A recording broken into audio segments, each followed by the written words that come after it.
Bueno, damos gracias a Dios. Hermano, a mí me encanta la lluvia. Pero como les dije ahora, no cuando estamos predicando. Pero damos gracias a Dios por la lluvia.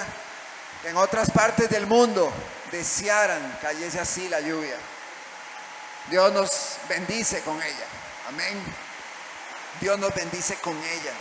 Hermanos, como les estaba comentando, hemos estado haciendo énfasis en la reforma protestante y los reformadores que mencionamos en algún momento, no los mencionamos porque rendimos tributo a ellos, no porque le damos a ellos la gloria, sino que en lo único que hemos hecho énfasis es en el carácter que tuvieron para proclamar el Evangelio a través de una obra del Espíritu de Dios en ellos. En eso hacemos énfasis y en la profundidad del mensaje del Evangelio. Así que esta mañana, a través de un sermón titulado Nadie se gloríe, nadie se gloríe, estaremos rescatando principios elementales de nuestra fe, de la doctrina sana, a fin de darle la gloria a Dios y que todos seamos edificados con el mensaje. Saludamos a los hermanos de YouTube que nos están escuchando, que les enviamos a la vez un fuerte abrazo y les comentamos que esperamos la grabación camine también de la mejor manera, porque acá estamos luchando con el aguacero, con mucha lluvia. Pero bueno, vamos a Efesios capítulo 2. Efesios capítulo 2, versículo 1. Me dice amén o me hace una seña cuando lo tiene. Amén, estamos todos en Efesios capítulo 2. Hermanos, antes de leer este texto, quiero hacer mención de que este es un texto que mencionamos muchísimo, que hemos leído un sinnúmero de veces, Así que yo lo que quiero es que esta no sea una lectura más, sino que mientras vamos leyendo podamos profundizar hasta donde nosotros podamos, valga la redundancia, en la verdad que está plasmando acá el apóstol Pablo a la iglesia de Éfeso. Tengo un pequeño feedback. Dice la palabra de Dios en el versículo 1: y Él os dio vida a vosotros cuando estabais muertos en vuestros delitos y pecados, en los cuales anduvisteis en otro tiempo, siguiendo la corriente de este mundo, conforme al príncipe de la potestad del aire, el espíritu que ahora opera en los hijos de desobediencia, entre los cuales también nosotros vivimos en otro tiempo en los deseos de la carne, haciendo la voluntad de la carne y de los pensamientos, y éramos por naturaleza hijos de ira, lo mismo que los demás. Pero Dios, que es rico en misericordia, por su gran amor con que nos amó, aun estando nosotros muertos en pecados, nos dio vida juntamente con Cristo. Por gracia sois salvos.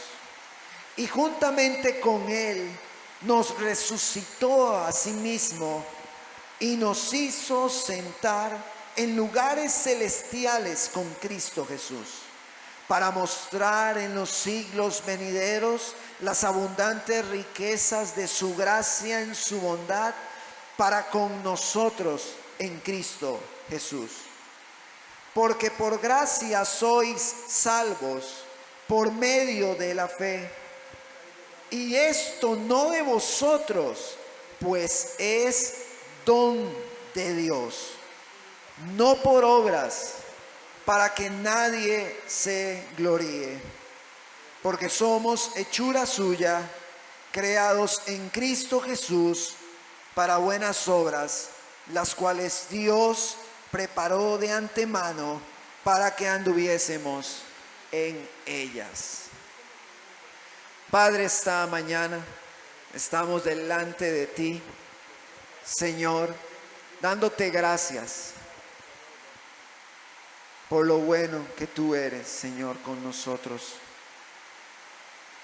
Porque aún estando muertos en delitos, en pecados, tú nos diste vida, Señor, sin nosotros merecerlo. Gracias porque esta mañana, Señor, acompañados de esta hermosa lluvia, bendecimos tu nombre, te exaltamos a ti, Señor, damos honor y damos gloria a ti, oh Padre bueno. Señor, permite que este sea un tiempo en el que tu consejo llegue a lo más profundo de nuestros corazones y nos haga crecer en el conocimiento de tu verdad, en el conocimiento, Señor, de tu Hijo. Padre Santo, ayúdanos a comprender tu palabra, ayúdame a exponerla. Este tiempo es tuyo, Señor. En este tiempo tú tienes la preeminencia y en este tiempo damos a ti honor y gloria. Gracias, Señor, por todo lo que has hecho en nuestros corazones, lo que estás haciendo y lo que harás en ellos. Gracias por tu palabra. Dependemos de ti esta mañana, una vez más, un domingo más reunidos, Señor, que hemos entonado a una sola voz tu verdad, el Evangelio. Asimismo, nos reunimos para escuchar tus palabras a través de las sagradas escrituras. Gracias te damos en el nombre de Jesús. Amén y amén. Hermanos, como hemos venido comentando, ahí estuvimos viendo un poquito en la historia en la semana, que creo que ahora tengo mucho monitor, un poquitito. Como hemos venido estudiando un poquito acerca de la reforma protestante y todo esto, ¿verdad? Que estamos pues predicando de manera conmemorativa, pero haciendo énfasis en la verdad del Evangelio. Estuvimos viendo en la historia un poquito que las 5 solas, a pesar de que son un pensamiento producto de toda la enseñanza de la reforma protestante, no se conformaron así como 5 solas, sino hasta mediados del siglo XX. Sin embargo, los reformadores expusieron el Evangelio y de manera indirecta hicieron énfasis en estas solas. La sola en la cual estaremos haciendo énfasis hoy es sola fide, solo la fe, o por medio de ella.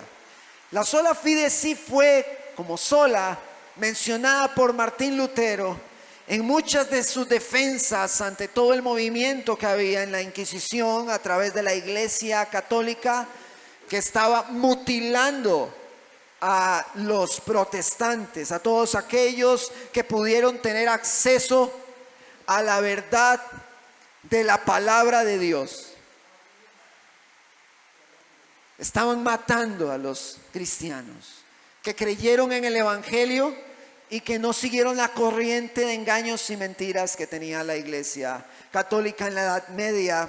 Y todavía no podemos tapar el sol con un dedo, porque muchos podrían decir, y esto lo escuché de un pastor y también lo leí Muchos podemos decir, pues la Iglesia Católica cambió de ese tiempo al día de hoy.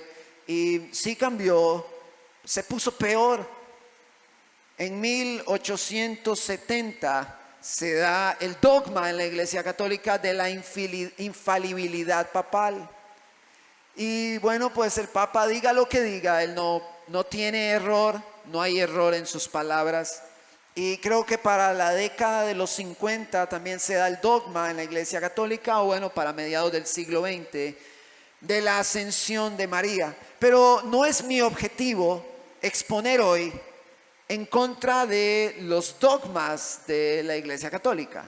No es el énfasis, pero la reforma protestante de la cual hemos venido conversando se da en medio de la Inquisición, en medio de múltiples asesinatos, y es la misma iglesia de la Inquisición la que entró a América y mutiló a los indígenas y robó sus propiedades.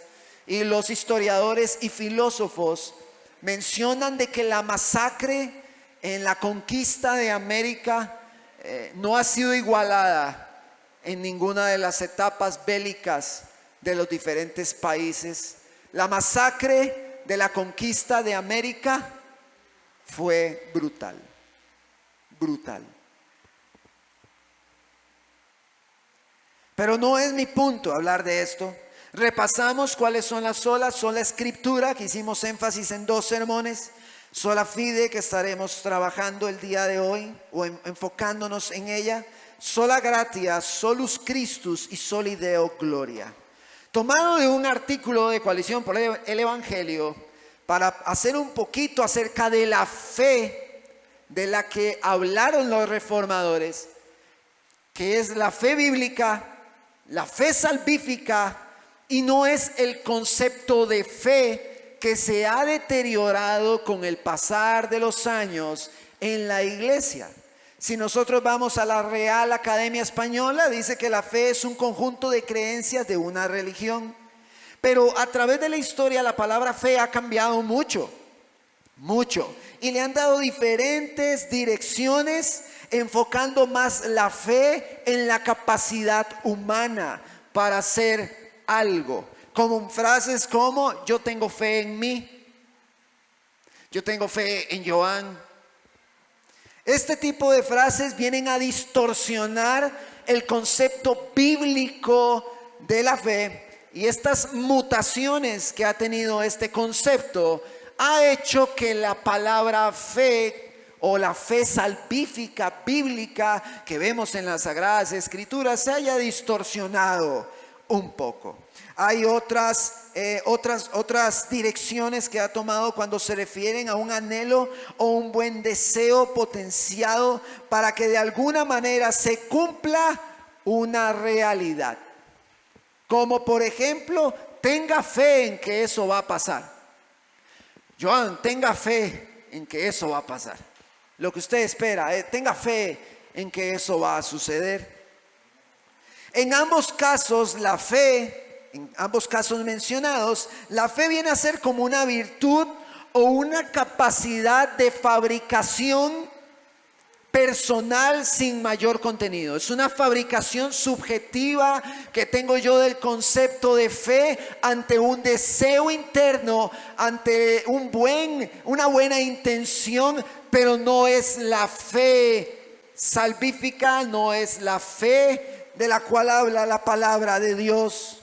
Y la iglesia del día de hoy, los cristianos contemporáneos, se han visto expuestos a un concepto de fe que se enfoca más en una especie de fuerza espiritual activa desde el interior de nosotros, y hasta tiene el poder para mover a Dios en la dirección que nosotros decimos que debe moverse. Y esa no es la fe de la cual habla la Escritura. Leímos Efesios capítulo 2, pero para hacer énfasis en Efesios capítulo 2 tenemos que ver el contexto. Efesios capítulo 1, ¿de qué viene hablando el apóstol Pablo? Entonces dele vuelta a la página, y en Efesios capítulo 1 encontramos verdades maravillosas. Después de ver lo que Dios ha hecho en nosotros en Efesios capítulo 2, el apóstol Pablo no escribió Efesios 2 así solito, sino que antes él viene dando una explicación, siendo la carta a los Efesios una carta maravillosamente hermosa. En el versículo 3 del capítulo 1 de Efesios dice: bendito sea el Dios y Padre de nuestro Señor Jesucristo, que nos bendijo con toda bendición espiritual en los lugares celestiales en Cristo, según nos escogió en Él antes de la fundación del mundo. ¿Quién nos escogió? Él nos escogió. En medio de la alabanza, el hermano Héctor hizo mención de esta verdad. Nosotros no lo escogimos a Él, Él nos escogió a nosotros. Y pastor, usted se va a meter ahí en algunos temas doctrinales un poco sensibles. Sí, vamos a entrar hoy a unos temas doctrinales. No vamos a profundizar en ellos, pero vamos a hacer mención.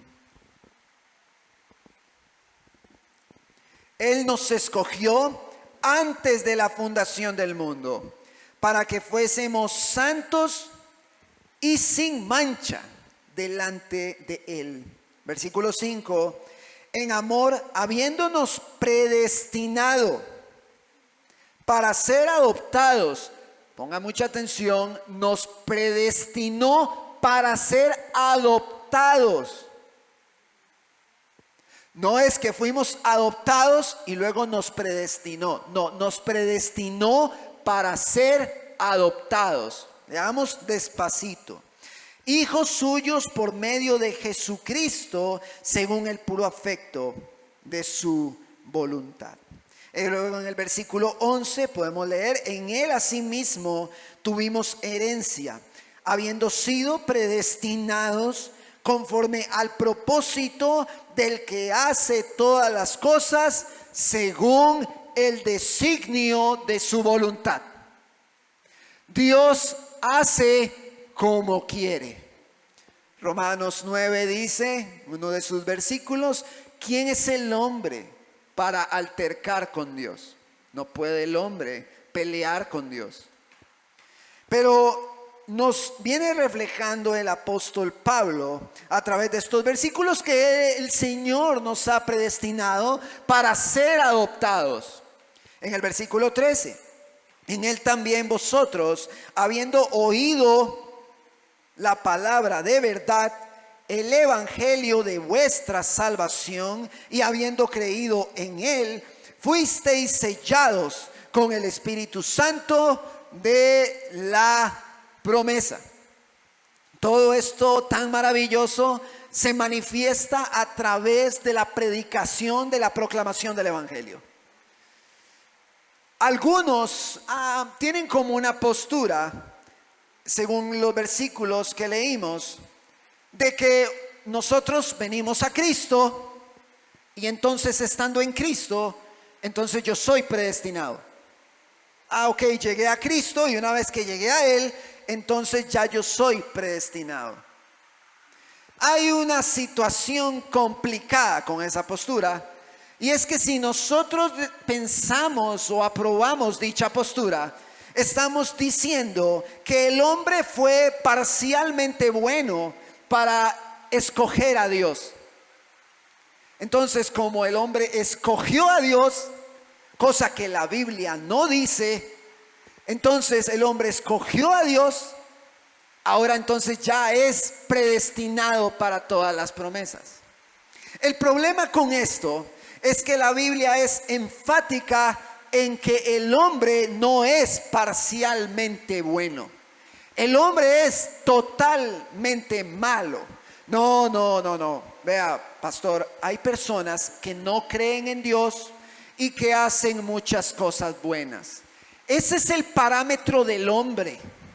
Pero ante Dios, el parámetro de bueno, según la Escritura, no es que haga cosas buenas, es que viva en una perfección en una santidad donde no cometa errores. ¿Hay alguien en este salón que viva de esa forma? ¿Hay alguien que viva de tal forma que no cometa errores?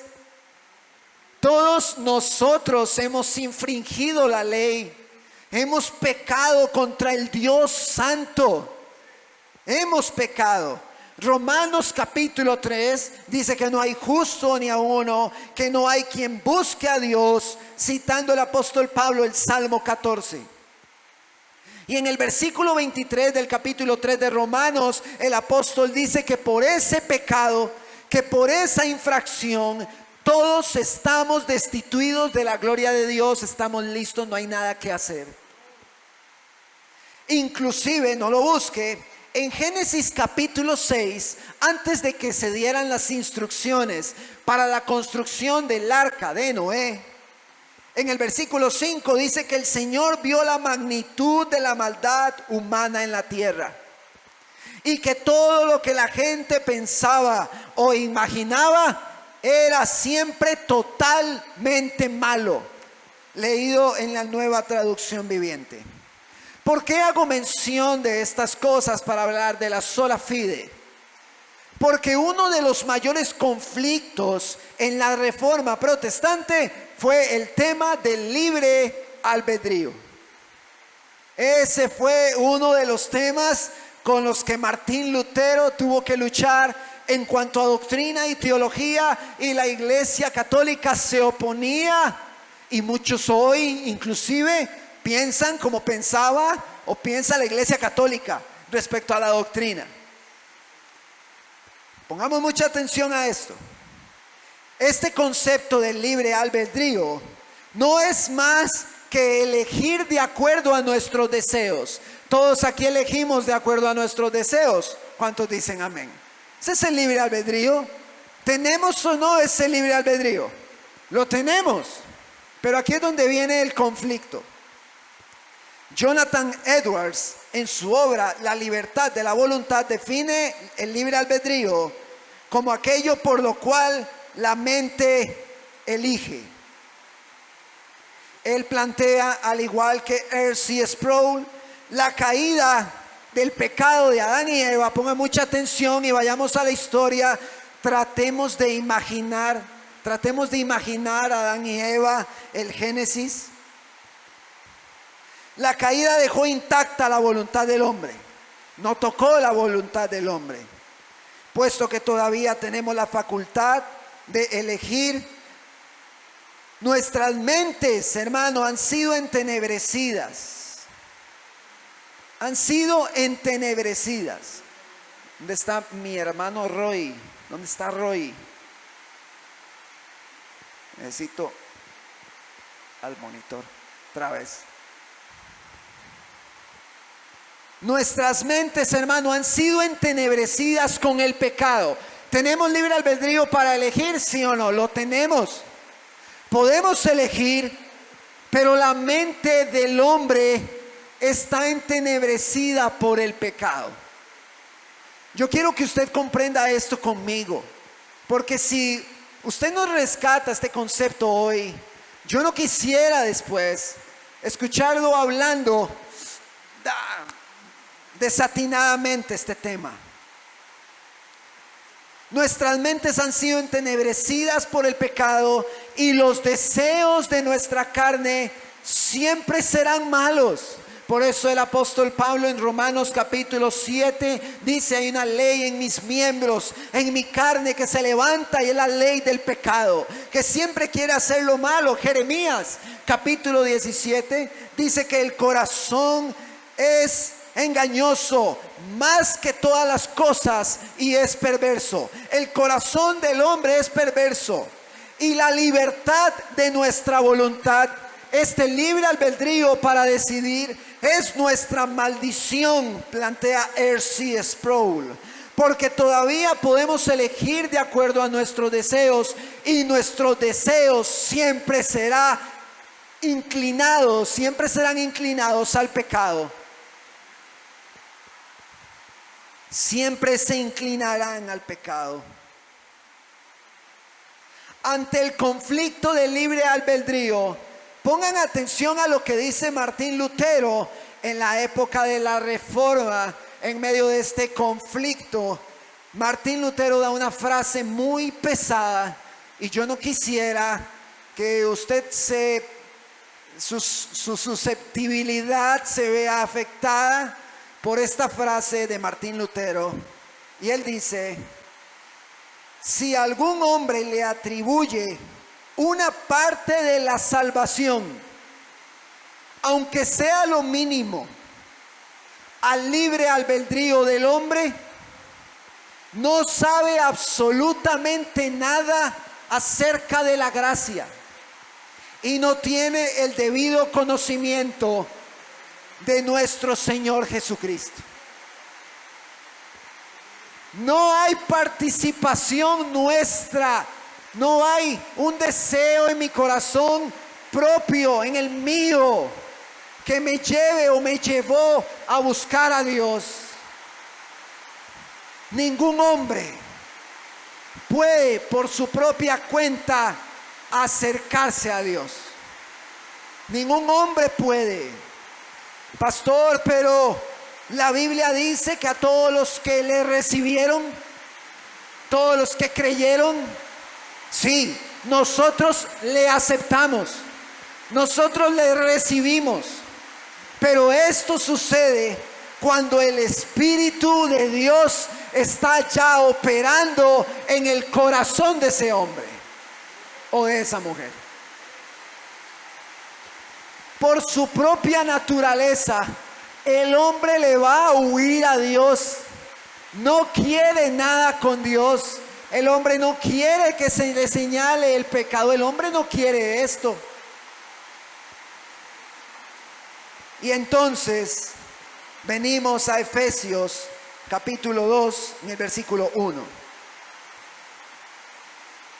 Dice la palabra: y Él os dio vida a vosotros cuando estabais muertos en vuestros delitos y pecados. Después del apóstol Pablo haber hecho énfasis en que el Señor nos predestinó, que el Señor nos predestinó para las promesas, que nos predestinó para ser adoptados, para ser hijos, dice la palabra que a los que creyeron les dio potestad de ser hechos hijos. ¿Sí o no? Eso dice el texto. A los que creyeron. Pero ya estábamos predestinados para ser adoptados como hijos. Ya estaba predestinado que usted creyese para poder llegar a ser hijo. En los cuales, versículo 2, anduvisteis en otro tiempo, siguiendo la corriente de este mundo, conforme al príncipe de la potestad del aire, el espíritu que ahora opera en los hijos de desobediencia. Este versículo 2 lo quiero leer en la Nueva Traducción Viviente. Dice que vivían en pecado igual que el resto de la gente, obedeciendo al diablo, el líder de los poderes del mundo invisible, quien es el espíritu que actúa en el corazón de los que se niegan a obedecer a Dios. Hermano, vamos a ver. Hemos hablado acá que hay dos tipos de esclavos: el esclavo del pecado y el esclavo a Cristo. No hay nadie en este mundo que no se encuentre en una de estas dos posiciones. O somos esclavos de Cristo o somos esclavos del pecado. Pero acá está hablando de los esclavos del pecado, en los cuales opera Satanás. ¿Estamos prestando atención a lo que dice el texto? Satanás opera en los hijos de desobediencia. Satanás está operando en las vidas de las personas que no quieren obedecer a Dios. Como si Satanás ejerce un gobierno sobre ellos, van ellos por su propia cuenta, en su naturaleza llena de maldad, a decir: no, yo quiero escoger por Dios. Eso no se puede. Para que un hombre diga: yo me arrepiento de mis pecados y reconozco a Jesús como Señor y Salvador, y creo que murió y resucitó al tercer día, y con su sangre limpia mis pecados. Cuando un hombre confiesa eso con su boca, es porque el Espíritu de Dios está operando y rompiendo todo este trabajo, toda esta cadena que Satanás tiene ahí obstruyendo sus pensamientos. Por eso Dios quita la venda, resplandece el Evangelio, porque Satanás está operando en la mente de todas esas personas. Y esto también el apóstol Pablo hace énfasis en 2 de Timoteo capítulo 2, no lo busque. Cuando el apóstol Pablo dice en el versículo 22, y se lo leo, le dice a Timoteo: huye de las pasiones juveniles y sigue la justicia, la fe, el amor y la paz con los que de corazón limpio invocan al Señor. Pero yo quiero que preste muchísima atención. Pero desecha las cuestiones necias e insensatas, sabiendo que engendran contiendas. Porque el siervo del Señor no debe ser contencioso, sino amable para con todos, apto para enseñar y sufrido. Que con mansedumbre corrija a los que se oponen, por si quizá Dios les conceda que se arrepientan para conocer la verdad. ¿Quién concede que se arrepientan? Dios concede que nos arrepintamos. Versículo 26: y escapen del lazo del diablo, en que están cautivos a la voluntad de él. Hermano, toda la obra salvífica le pertenece a Jesucristo. El hombre está cautivo en sus pensamientos a la voluntad de Satanás. Y el apóstol Pablo dice: predíquenle y corrijan a estos hombres a ver si Dios les concede que se arrepientan, porque están en lazo del diablo. Y si Dios les concede que se arrepientan, van a escapar de ese lazo. Ya no van a vivir bajo la voluntad del príncipe de la potestad del aire, Satanás mismo. Hermano, aquí hay doctrina, puntos doctrinales esenciales. Hermano, el hombre estando cautivo a la voluntad de Satanás no puede accesar a Dios. Si un hombre reacciona en su corazón, es porque el Señor ha tocado su vida. Versículo 3 de Efesios 2: entre los cuales también todos nosotros vivimos en otro tiempo, en los deseos de nuestra carne. Yo viví en los deseos de mi carne. Yo viví así, haciendo la voluntad de la carne y de los pensamientos, dice el texto. Y éramos por naturaleza hijos de ira, lo mismo que los demás. Yo viví bajo los deseos de la carne. Gracias, tío.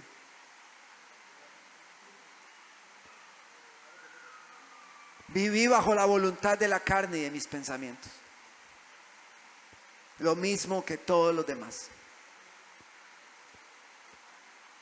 Debido a todo lo que se ha expuesto hasta ahorita, es notable que ningún hombre puede elegir a Dios y mucho menos obedecerlo.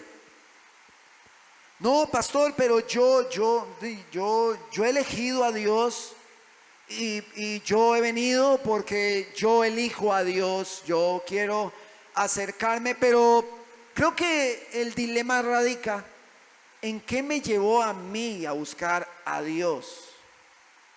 ¿Estoy yo pretendiendo que se arreglen mis problemas? Porque eso no es buscar a Dios, eso es ver a ver de dónde agarro para que mi vida se arregle. Estoy buscando ponerle un parche a todos mis problemas económicos, familiares, maritales. O vine a Dios porque reconozco mi pecado, porque me he humillado de corazón, reconozco mi maldad y sé que Él es el único que me puede dar salvación y vida eterna. Romanos capítulo, no lo busque, 8, versículos de 9 al 15, hacen énfasis en que el hombre puede obedecer a Dios solamente a través de la manifestación del Espíritu. Ya leímos la contraparte, Satanás opera en los hombres y mujeres que están a la deriva en el mundo. Y cuando un hombre obedece a la voluntad de Dios, solo puede hacerlo si el Espíritu de Dios está dentro de él.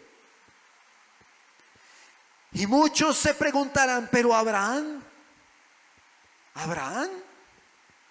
¿qué pasó con Abraham? Abraham creyó por su propia cuenta. Abraham tuvo fe y la fe le fue contada por justicia. Pero no piense usted que esa es una pregunta que nunca se ha hecho. El mismo apóstol Pablo enfrentó estos enigmas. Y en el capítulo 4, y vaya conmigo, de Romanos, el apóstol Pablo explica cuál es la condición de Abraham en un contexto en el que el hombre no puede hacer nada por sí solo para agradar a Dios. Capítulo 4 de Romanos dice: el ejemplo de Abraham. Se titula en la Reina Valera. ¿Qué pues diremos que halló Abraham, nuestro padre, según la carne? Porque si Abraham fue justificado por las obras, tiene de qué gloriarse, pero no para con Dios. Continúa. Porque, ¿qué dice la Escritura? Creyó Abraham a Dios y le fue contado por justicia. Pero la obra no se le cuenta, pero al que obra o al que trabaja, no se le cuenta el salario como gracia, sino como una deuda. Vamos a ver, el que trabaja se le paga un salario, pero no es por gracia, es porque trabajó. ¿Sí? Eso es lo que está diciendo. Versículo 5. Mas el que no obra, sino cree en aquel que justifica al impío, su fe le es contada por justicia. Abraham no hizo absolutamente nada. Abraham, entonces, pastor, ¿por qué creyó Abraham? Por gracia. Es lo que está diciendo el texto. Abraham creyó por gracia. Y la gracia es un favor dado por Dios inmerecido. Abraham lo podemos apreciar en Génesis capítulo 12. No lo busque, se lo dejo como referencia. Podemos apreciar cómo Dios llegó a llamar a Abraham.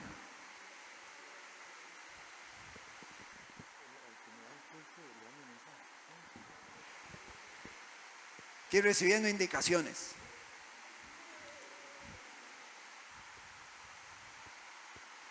Abraham creyó por gracia, él no trabajó, es lo que dice el apóstol Pablo. Él no trabajó, Abraham creyó por gracia. Versículo 6, como también David habla de la bienaventuranza del hombre a quien Dios atribuye justicia sin obras, diciendo: bienaventurados aquellos cuyas iniquidades son perdonadas y cuyos pecados son cubiertos. Bienaventurado el varón a quien el Señor no inculpa de pecado.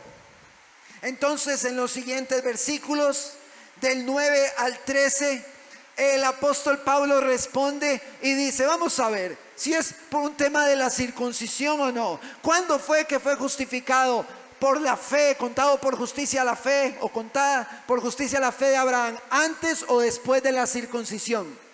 Y entonces en estos versículos el apóstol Pablo dice: fue antes de la circuncisión, y la circuncisión vino a ser una señal dada por Dios, pero la fe de Abraham fue contada primero por justicia, antes de la circuncisión. Entonces no es por obras. Abraham no hizo absolutamente nada, sino que se le dio el salario por gracia.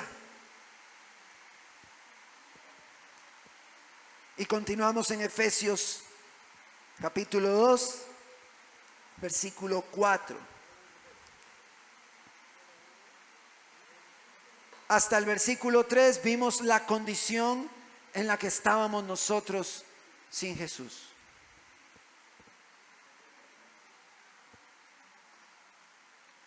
Pero Dios, que es rico en misericordia, por su gran amor con que nos amó, aun estando nosotros muertos en pecados, nos dio vida juntamente con Cristo. Por gracia sois salvos. ¿Qué hicimos para esto? ¿Qué hicimos? Si teníamos, hermano, todos los números de la rifa para irnos al infierno, ¿qué hicimos?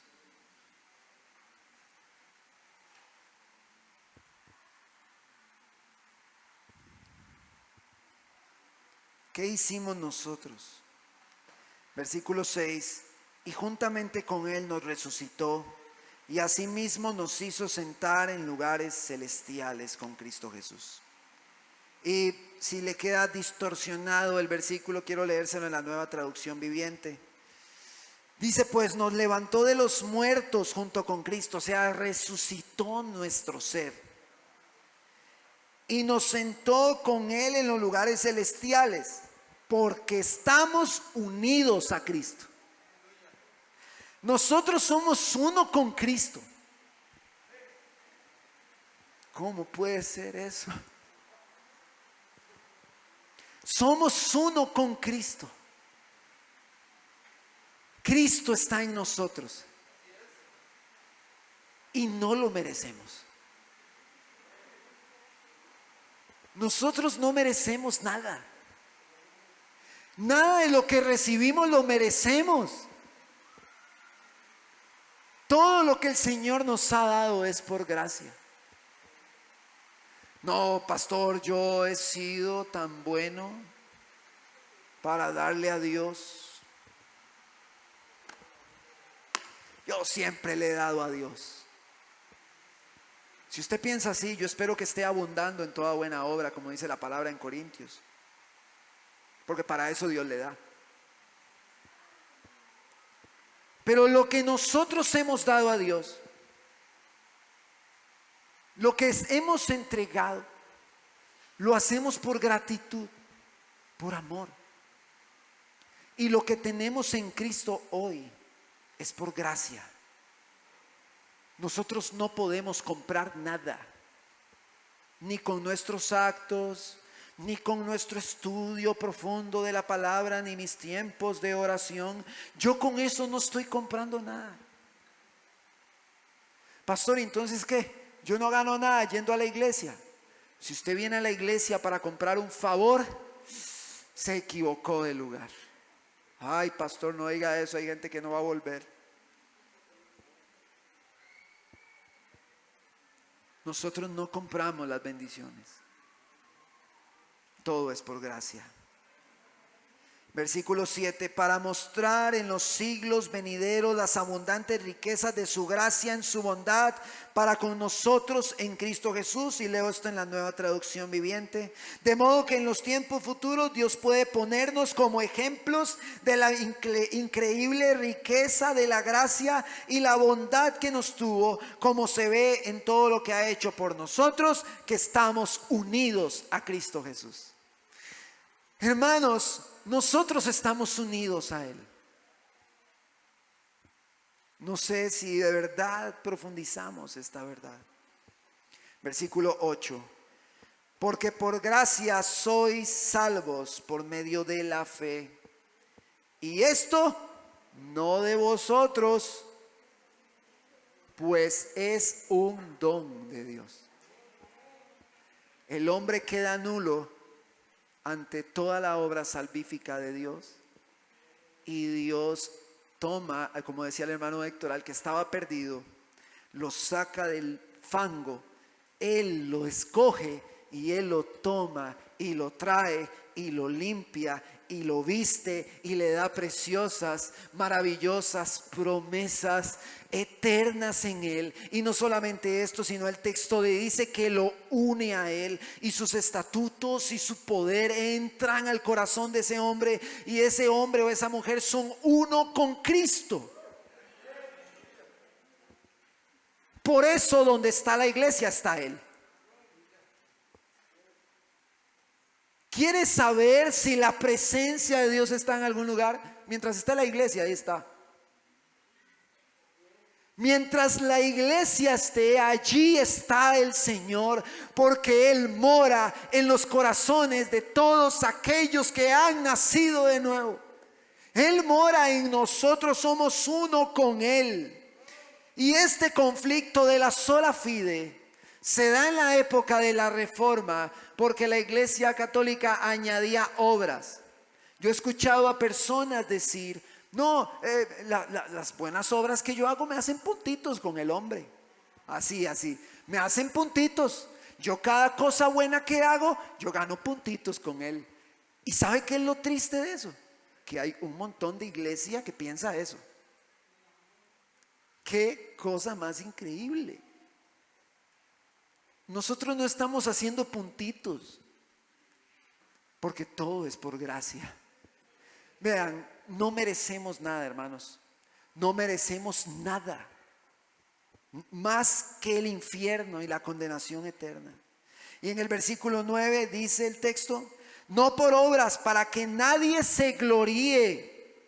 Entonces todo lo que el Señor da por gracia anula el principio que hace que los hombres saquen pecho y digan: yo me lo gané, porque hice esto, porque hice lo otro. Pero resulta que todo lo que tenemos en Cristo, las bendiciones, la salvación, todo Él nos lo ha dado por puro beneplácito, porque a Él le plació en su buena voluntad. Y no podemos contender con Dios. Versículo 10: porque somos hechura suya, creados en Cristo Jesús para buenas obras, las cuales Dios preparó de antemano para que anduviésemos en ellas.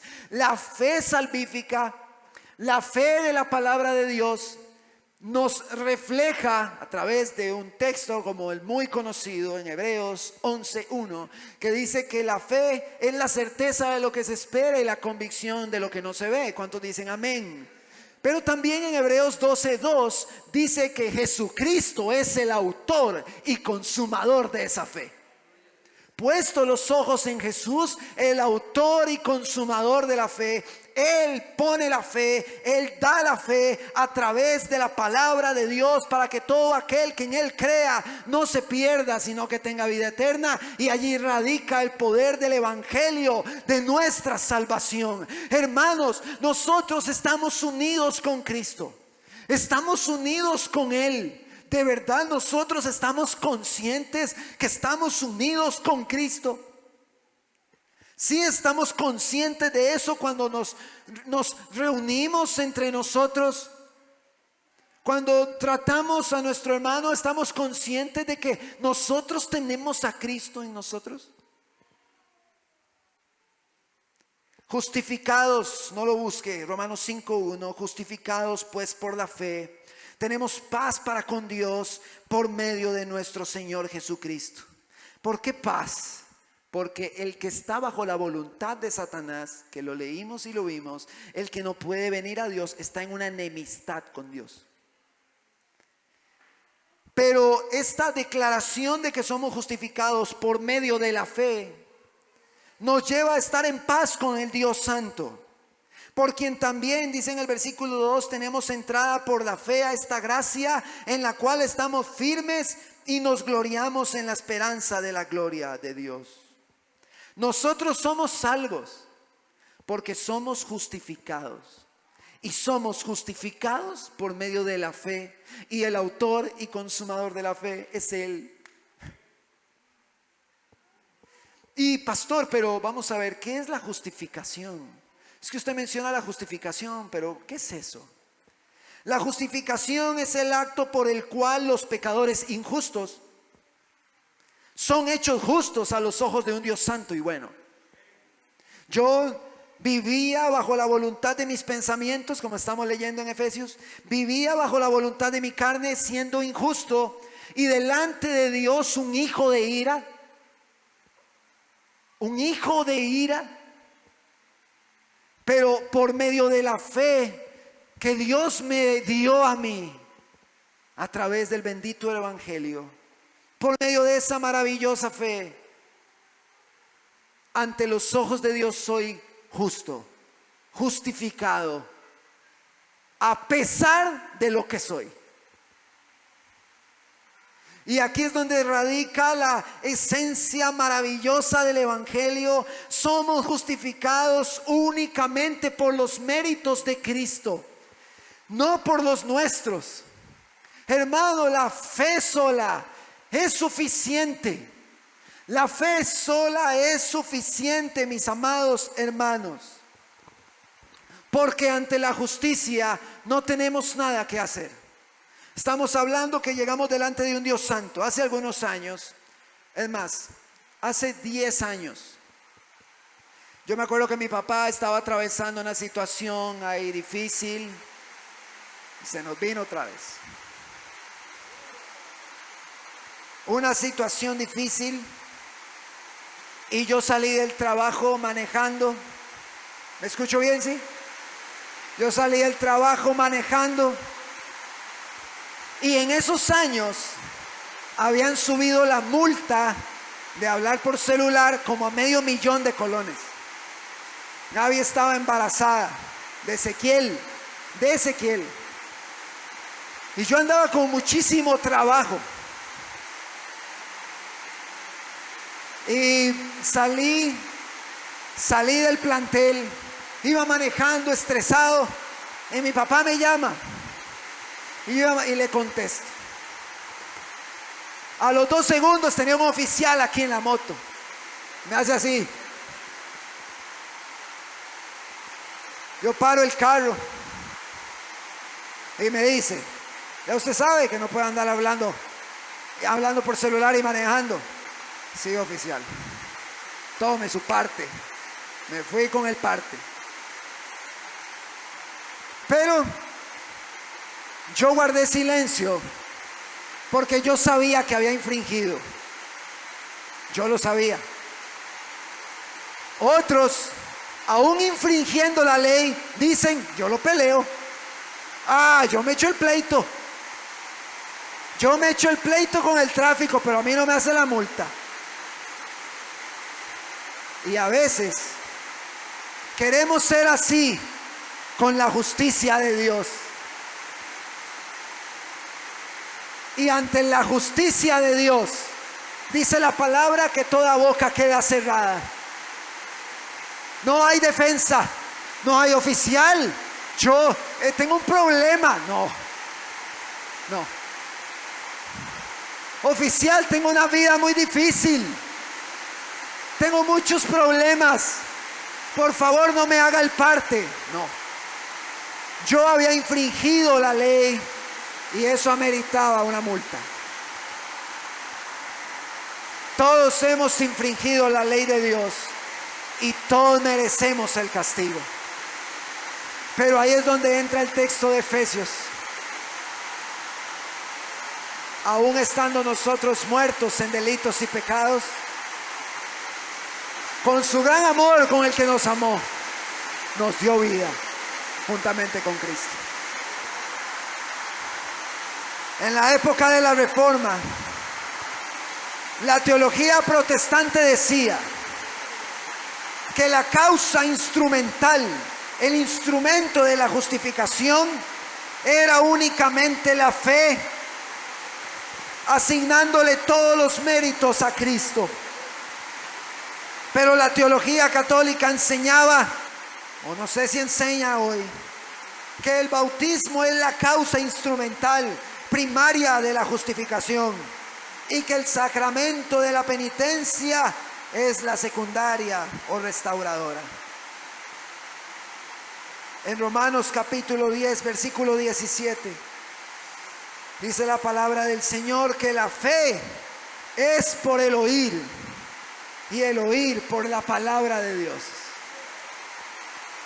En el tanto nosotros agregamos algo ajeno a la fe para considerar nuestra salvación, estamos cayendo en el mismo error y es una herejía. Es una herejía. El apóstol Pablo dice en Romanos 1:16: porque no me avergüenzo del evangelio, porque es poder de Dios para salvación a todo aquel que cree,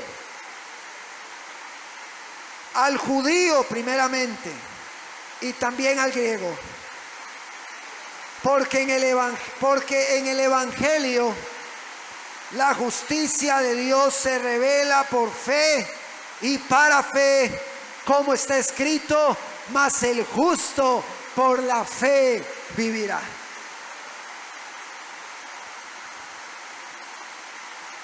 Es por medio de la fe que el justo tiene vida. Y tenemos a nuestro Señor Jesucristo, en quien hemos depositado nuestra fe. Toda nuestra maldad cayó sobre Él. Por esa sangre Él nos limpia a nosotros, a los que hemos creído en el unigénito Hijo de Dios. En 1 Corintios capítulo 1, y con este texto voy cerrando, dice el apóstol Pablo: pues mirad, hermanos, vuestra vocación, que no sois muchos sabios según la carne, ni muchos poderosos, ni muchos nobles, sino que de lo necio del mundo escogió Dios para avergonzar a los sabios, y a lo débil del mundo escogió Dios para avergonzar a lo fuerte, y lo vil del mundo y menospreciado escogió Dios, y lo que no es, para deshacer lo que es. Y aquí está la clave en el siguiente versículo: a fin de que nadie se jacte en su presencia. A fin de que nadie se jacte. La sola fide, la fe sola, sin necesidad de añadir algo más que pretenda aportar a nuestra salvación, como obras, como rituales. La fe sola es el único medio por el cual recibimos la justificación en Cristo. Es decir, somos declarados justos ante Dios y así somos reconciliados con Él. Santo es el Señor. ¿Qué hicimos nosotros? ¿Qué hicimos nosotros para recibir esto? El Señor hace una obra maravillosa y Él dice: no quiero que nadie se jacte, nadie se gloría, nadie puede decir yo he hecho esto, yo he hecho aquello. No podemos decir eso. Todo lo ha hecho el Señor y nosotros no merecíamos nada. Yo era esclavo de los pensamientos y de mi carne, era esclavo del pecado. Y por su gracia, hoy estoy acá compartiendo el Evangelio de nuestro Señor Jesucristo. Por su gracia. Los que tocan, los que cantan, lo hacen por gracia. Los que enseñan en la escuelita dominical, en el ministerio infantil, lo hacen por gracia. Los que trabajan en las obras de construcción, lo hacen por gracia. Los que trabajan en el banco de alimentos, lo hacen por gracia. Los que sirven, los que limpian, todo es por gracia. Cuando yo quedé a expensas del oficial de tránsito, yo dije: ¿qué le voy a decir? Si me agarró así.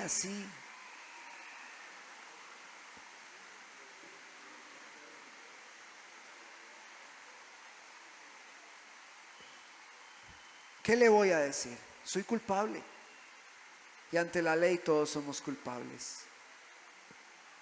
Pero Dios nos ama y nos ha rescatado. Como padres, amamos a nuestros hijos, pero los castigamos y los amamos. Y ese amor no va a dejar de ser para con nuestros hijos, no va a cambiar. Aunque ellos se enojen. Y me acabo de recordar Algo que pasó con mi hijo Samuel. Mi esposa le dice: Samuel, vaya y recoge eso. Uy, ya voy, ya voy. Se va. Chivísima.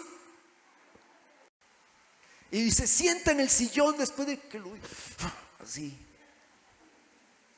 Y mi esposa le hace un corazón así, le hace: te amo.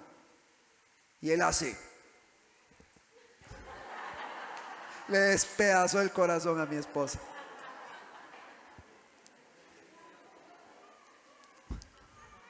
No importa cómo seamos nosotros, Él nos ama con un amor eterno. Cada vez que vean, hermanos, yo no logro comprender. Me cuesta entenderlo a la luz de la Escritura. Cómo hay tantos hermanos o tantas personas que se mantienen aislados de la naturaleza de la iglesia.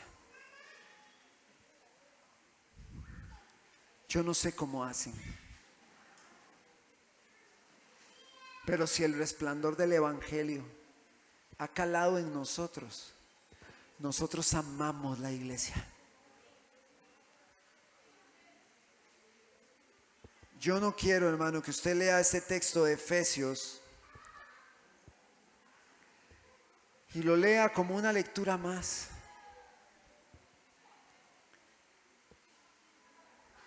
Ayer estábamos en ese lugar y algo que ha sido particular, y tengo que testificar eso, en el contacto con ellos.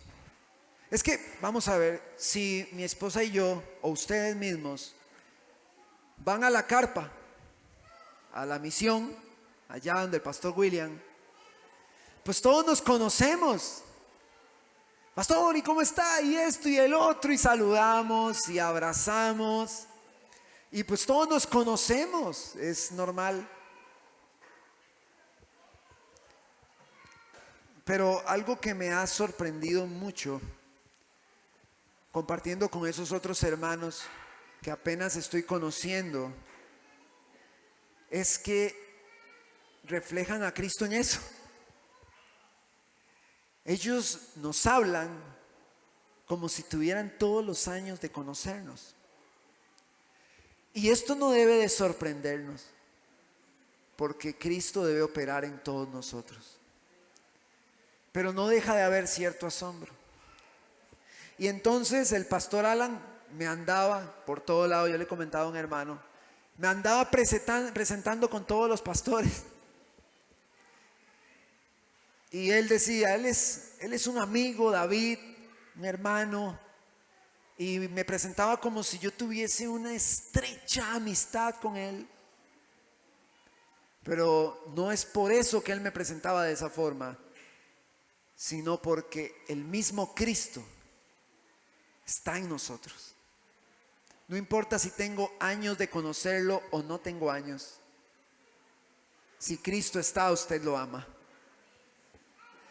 Algunos pensarán, ay, que se dé su tiempito para conocer a fulanita, a fulanito, que se dé su tiempito para que se dé cuenta. No, hermano, no. Cuánto usted ama a su hermano va a decir cuánto usted ama a Cristo y cuánto de Cristo hay en usted.